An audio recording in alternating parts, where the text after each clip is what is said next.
breaking news here.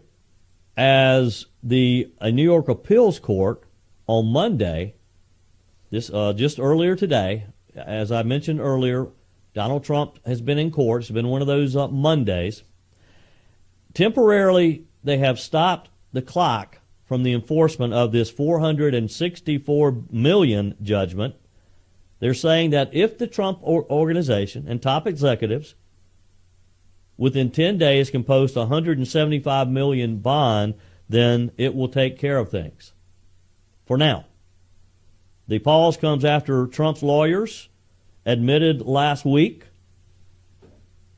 that it was going to be impossible for them to come up with the $464 million. Nobody wanted it. Nobody would, not a surety bond organization out there would do the bond. It's unheard of, a $464 million bond. Of course, Letitia James, the New York Attorney General, was set to potentially start seizing assets today as she started laying the legal ground several weeks ago in anticipation that Donald Trump probably wouldn't be able to get the $464 million. Because, again, it's just never been done. Bonding companies aren't used to doing that amount of bond. $175 million, maybe that's more attainable. We'll see. Trump wrote on Truth Social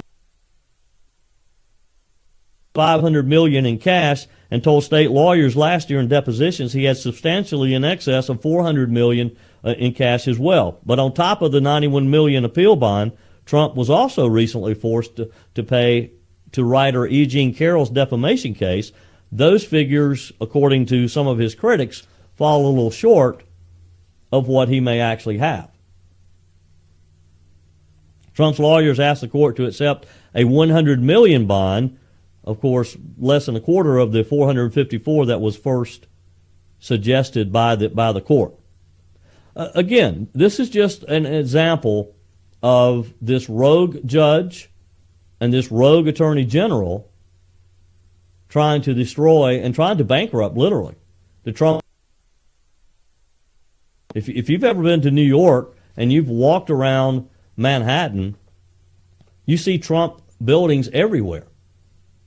Trump Tower is the most famous one of all, but he has hotels, he has golf clubs just outside of the city. And to imagine New York and not see the goals around is just crazy. But that's what they want. They don't think they can beat him at the polls in November, so they're going to try to bankrupt him before we get to November.